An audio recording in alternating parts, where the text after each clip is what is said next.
स्थित प्रज्ञ महापुरुष। हेलो बच्चों, क्या हालचाल? सब बढ़िया? मस्ती में चल रही है? पढ़ाई लिखाई चल रहे हैं? रेगुलर चल रहे हो आप? चलिए, अच्छी बात है। यदि आप रेगुलर चल रहे हैं तो बड़ी खुशी की बात है। मैं अनिल कुमार मेहता आपका पुनः स्वागत करते हैं हमारे और आपके सुंदर सा यूट्यूब चैनल केमिस्ट्री वाला ए के मेहता या फिर जेएल साइंस या mission. Some basic concept of chemistry आज 03 होने वाला है, जिसमें हम लोग मूल कंसेप्ट का अध्ययन कर रहे थे। किसका? मूल कॉन्सेप्ट का अध्ययन कर रहे थे, जिसमें हम लोग मूल क्या होता है एक्सपेरिमेंटल मेथड से मूल ज्ञात किए थे। उसके बाद मूल का डेफिनेशन और विभिन्न टर्मों में मूल को देख रहे थे। तो पिछले लेक्चर में हम लोग मूल in the term of mass देखे थे, द्रव्यमान के पद में मूल को देखे थे। प्रारंभ करने से पहले एक छोटी सी रिक्वेस्ट, यदि अभी आप हमारे साथ जुड़े हैं तो चैनल को सब्सक्राइब कर लीजिए, बेल आइकन को भी प्रेस कर लीजिए, ताकि आने वाले वीडियो का तमाम नोटिफिकेशन आपको मिलती रहे और आपका अध्ययन इसी तरह से चलती रहे। तो आज हम लोग इसमें देखेंगे रिलेशन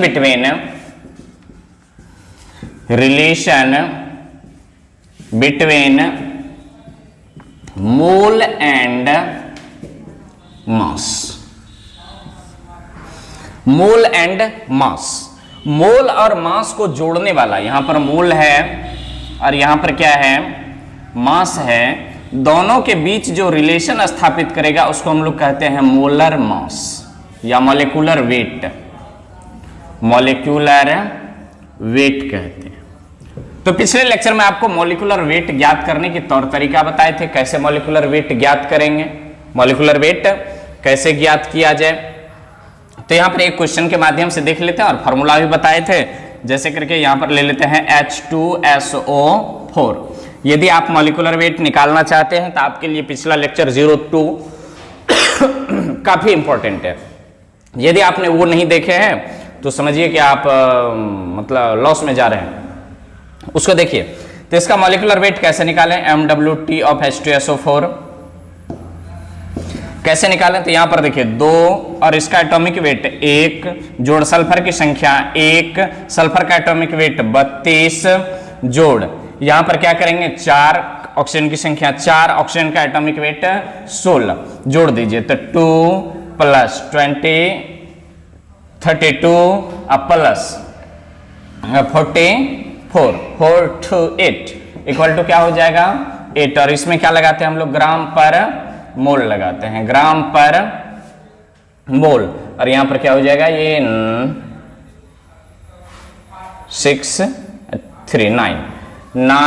तो 98 ग्राम पर मोल। ऐसे करके निकालते हैं। जैसे हम लोग एक एग्जांपल और ले लें। ये मॉलिक्यूलर वेट है, इसको हम लोग MWT कहते हैं, MWT कहते हैं। और यही है जो रिलेशन बताने के लिए आएगा, यही रिलेशन बताएगा मोल और मास के बीच। एक और उदाहरण ले लें, जैसे कि H2O। तो H2O उसमें क्या होता है? MWT जब हम इसका ज्ञात करें तो यहां पर 2 × 1, चूंकि इसकी संख्या 2 है और ये जैसे यहां पर इसकी संख्या 2 और हाइड्रोजन का एटॉमिक वेट 1 जोड़ क्या हो जाएगा? ऑक्सीजन की संख्या 1 है, ऑक्सीजन का एटॉमिक वेट 16। तो इसको क्या करेंगे? 2 + 16 इक्वल टू 18 ग्राम पर मोल यहां पर लिखेंगे। इसमें भी क्या करेंगे? ग्राम पर मोल, इसको ना छोड़ें। तो ये एक उदाहरण और आपको दे दें, जैसे NaCl। तो NaCl का MWT यदि हम निकालना चाहें तो सोडियम है 11 × 22 21। तो 1 × 23 याद करने का तौर तरीका भी आपको बताए थे। और क्लोरीन के लिए हम लेते हैं 35.5। संख्या कितनी है? तो 1 × 35.5। तो इसको जोड़ दिया जाए तो जोड़ करके हो जाता है 58.5 ग्राम पर मोल। ऐसे करके निकालते हैं। ये सब फॉर्मूला कहां से आया? तो आप पिछले लेक्चर को अवश्य देखें।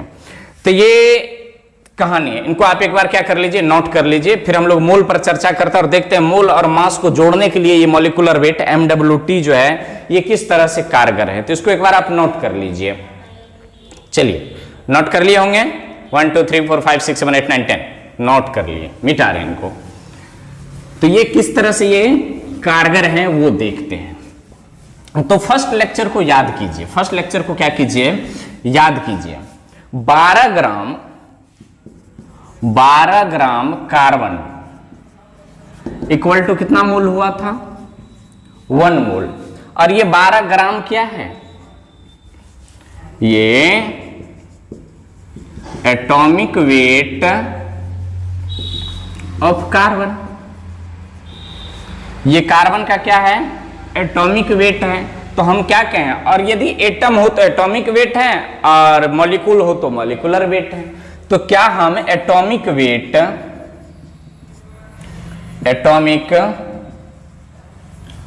Equal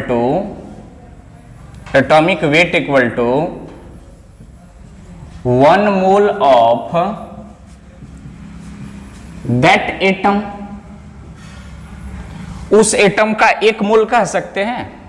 atomic weight of atom equal to 1 mole of that atom. चूंकि यहां पर हम लोग देखे थे 12 gram carbon equal to 1 mole. अब 12 ग्राम क्या है? तो एटॉमिक वेट ऑफ कार्बन है इसका। तो ठीक इसी प्रकार हम लोग क्या कह सकते हैं? मॉलिक्यूलर वेट ऑफ मॉलिक्यूल किसी अणु का आणविक भार equal to 1 mole of that molecule, उस अणु का 1 मोल हो जाएगा। होगा कि नहीं होगा? तो ये इस तरह से हम लोग एक ही नियम से रिलेशन ले आते हैं। एक ही नियम से क्या करते हैं? रिलेशन ले आते हैं। तो क्या हो गया? Atomic weight of atom equal to 1 mole of that atom. कहां से ये रिलेशन आया? तो फर्स्ट लेक्चर में आपको बताए थे कि कार्बन के टर्म में मोल की परिभाषा। तो 12 ग्राम कार्बन इक्वल टू 1 मोल, और 12 ग्राम क्या है? Atomic weight of carbon, carbon का एटॉमिक वेट है। तो उसी प्रकार ये क्या हो जाता है? Atomic weight of 1 mole of that atom, माने एटॉमिक वेट ऑफ एटम माने किसी परमाणु का परमाणुविक भार इक्वल टू उस परमाणु का 1 मोल। तो किसी अणु का आणविक भार इक्वल टू उस अणु का 1 मोल। ठीक, इसको नोट कीजिए एक बार। नोट कर रहे हैं? चलिए आप नोट कर लिए होंगे, इनको इरेज कर दिया जाए।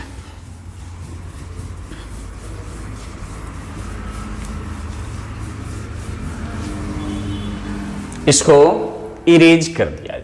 अब जैसे यहां पर ले लेते हैं 100 ग्राम CaCO3 बराबर डैश डैश मोल।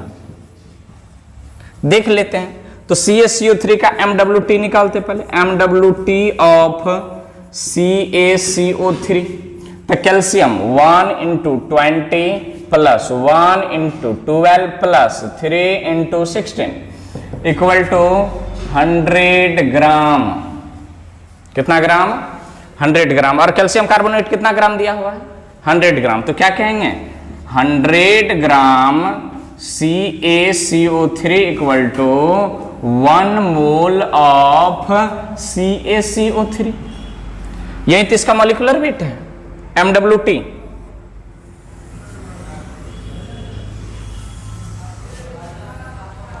अब आइए यहां पर कहता है 60 ग्राम यूरिया माने NH2CONH2 बराबर डैश डैश मोल। तो देख लेते हैं MWT ऑफ यूरिया।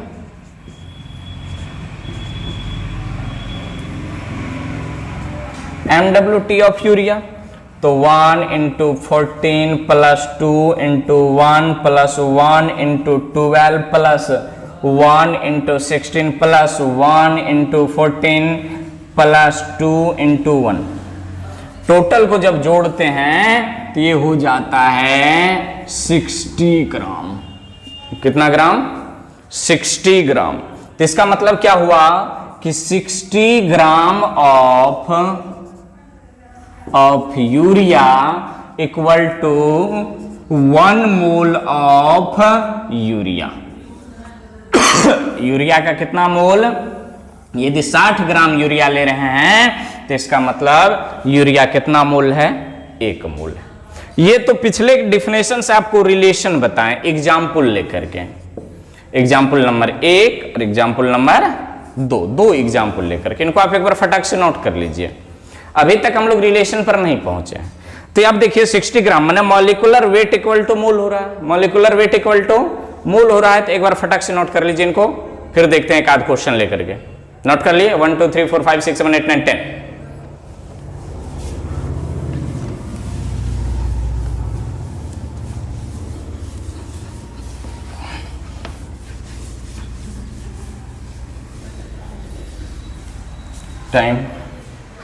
टाइम उसके बाद देखते हैं। अब यहां पर देखिए एक क्वेश्चन लेते हैं। क्या करते हैं, एक क्वेश्चन लेते हैं। यहीं पर हम लोग 20 ग्राम ऐसा करते हैं, 20 ग्राम नहीं 49 gram H3PO4 equal to dash dash mole, dash dash mole. तो पहले इसका मॉलिक्यूलर वेट निकाल लेते हैं। Solution, the MWT of H3PO4, आइए MWT इक्वल टू 3 इंटू 1 प्लस 1 इंटू 15 दूना 30 31 प्लस 4 इंटू 16 क्या हो जाएगा, ग्राम पर मोल। तो सॉल्व कर लीजिए। तो 3 प्लस 31 4 64 4 1 3 8 6 9 ग्राम पर 98 ग्राम पर मोल। अब यहां पर देखिए, यहां पर हम लगाते हैं यूनिटरी मेथड, एक एक के नियम लगाते हैं, एक एक के नियम देख रहे हैं, एक एक के नियम लगाते हैं। यहां पर 98 ग्राम H3PO4 इक्वल टू 1 मोल। 98 ग्राम यही ना है, 98 ग्राम निकला। कितना ग्राम, 98 ग्राम कहिए इसको, 98 ग्राम। तो 98 ग्राम H3PO4 इक्वल टू कितना मोल, 1 मोल। तो 1 ग्राम इक्वल टू कितना mole, 1 gram H3PO4 equal to 1/98 gram. 1 by कितना ग्राम, 98 ग्राम। क्लियर। इसीलिए कितना ग्राम इक्वल टू 49 ग्राम, इसीलिए 49 ग्राम इक्वल टू, तो 1 ग्राम बराबर इतना, तो इतना ग्राम बराबर कितना, तो 1/98 ग्राम गुना 49 ग्राम और बगल में क्या हो जाएगा, मोल। तो ग्राम से ग्राम मर गया, 49 से 2 हो गया, तो क्या हो गया ये 1/2 मोल ग्राम बच गया। तो 49 ग्राम H3PO4 इक्वल टू कितना मोल, 1/2 मोल।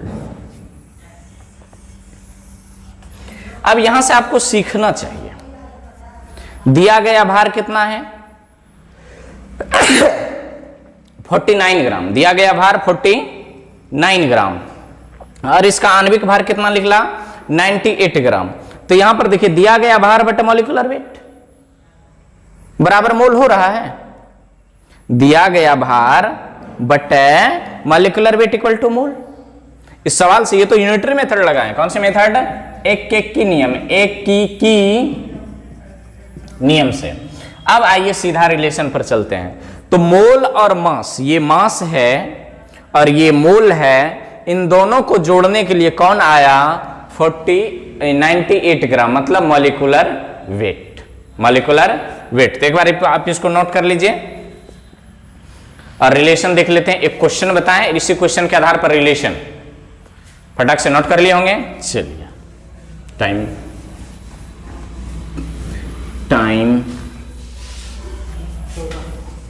चलिए अब रिलेशन देख लेते हैं। तो relation between mole and mass, तो यहां पर होता है mole equal to given mass या वेट कहिए बटे मोलर मास या मॉलिक्यूलर वेट, मोलर मास या मॉलिक्यूलर वेट। तो मोल इक्वल टू क्या हो गया, मोल इक्वल टू क्या हो गया, दिया गया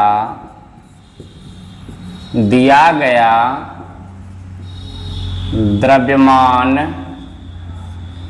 या भार बटे आणविक भार या मोलर द्रव्यमान। अब मोल बराबर दिया गया भार को क्या मान लें, गिवन मास को मान लेते हैं W, मोल को मान लेते हैं N, मोल बराबर N, और मोलर वेट बराबर मॉलिक्यूलर वेट को मान लेते हैं MWT। तो N बराबर क्या हो जाएगा, तो N बराबर क्या हो गया, N बराबर W बटा MW वेट बटा मोलर वेट। तो ये हो गया रिलेशन। तो मोल और मास में रिलेशन स्थापित करने के लिए कौन आ गए, मोल और मास में रिलेशन स्थापित करने के लिए आया मॉलिक्यूलर वेट। तो इस फॉर्मूला पर आप सवाल बना सकते हैं। तो देखिए यहीं से मोल निकालना था ना, तो मोल तो दिया गया मास कितना 39 ग्राम, 49 ग्राम, मॉलिक्यूलर वेट 98, तो 49 बटा 98 बराबर 1/2। देखिए यहाँ पर 49 ग्राम स्थिर 1/2 मोल आया। तो चाहे यूनिटरी मेथड से बनाइए, चाहे आप इस मेथड से बनाइए, इसको फटाक से आप नोट कर लीजिए। नोट कर लिए, चलिए मिटा दिया जाए। एक आध सवाल बता रहे हैं इस पर, फिर आपको एक आध 5 सवाल दे देंगे। एक आध से 5 पर चले गए। अब जैसे कह रहा है हमसे, जैसे कह रहा है 20 ग्राम CaCO3 में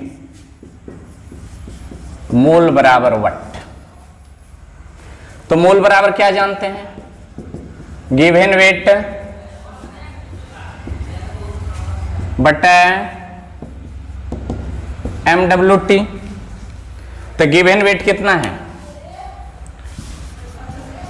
मोल इक्वल टू गिवन वेट कितना 20 ग्राम, MWT कितना आया निकाल लेते हैं, CaCO3 तो 40 plus 1 into 40 plus 1 into 12 plus 3 into 16 equal to क्या हो रहा है 100 ग्राम पर मोल। माने एक मोल में इतना ग्राम, इसलिए पर मोल लिख देते हैं। आई बात समझ में, कट नहीं रहा यहां पर, 100 ग्राम पर मोल।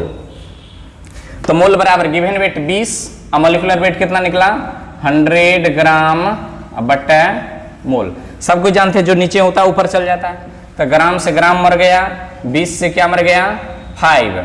तो मोल इक्वल टू कितना हो गया 1/5। ये ऊपर चल जाएगा तो मोल। इसको क्या कह सकते हैं 20 ग्राम CaCO3 इक्वल टू 1/5 मोल। क्या आप ऐसे करके सवाल बना सकते हो, बन जाएंगे। तो चलिए 2-3 सवाल दे रहे हैं, आप केवल संख्या लिख करके इसका कितना आंसर आ रहा है मोल की संख्या लिख करके कमेंट करेंगे। 3, 4, 5 क्वेश्चन दे रहे हैं, मिटा दें इनको, नोट कर लीजिए 1, 2, 3, 4, 5 क्वेश्चन यहां पर दे दीजिए, यहां से सॉल्यूशन। चलिए मिटा रहे हैं।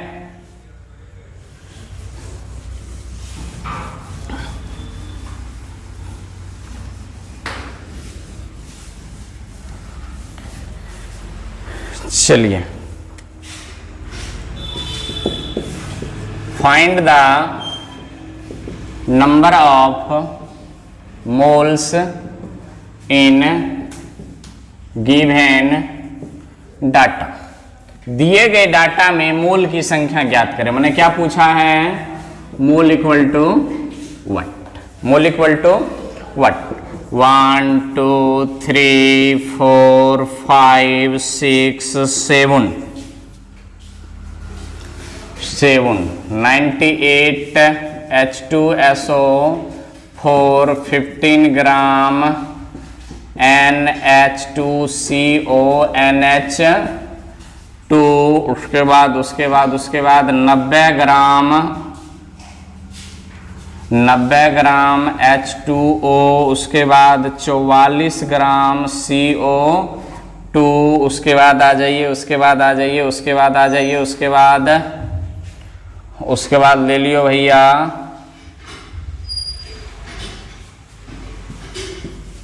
360 ग्राम C6H12O6, उसके बाद आ जाइए 342 ग्राम C12H22O11, उसके बाद ले लीजिए 71 ग्राम Cl2। बस इनके आंसर आपको कमेंट करना है, नोट कर लीजिए। तो आज की वीडियो आपको कैसी लगी, इसके बारे में रिएक्शन देना ना भूलें। पढ़ाई करते रहें। All the best.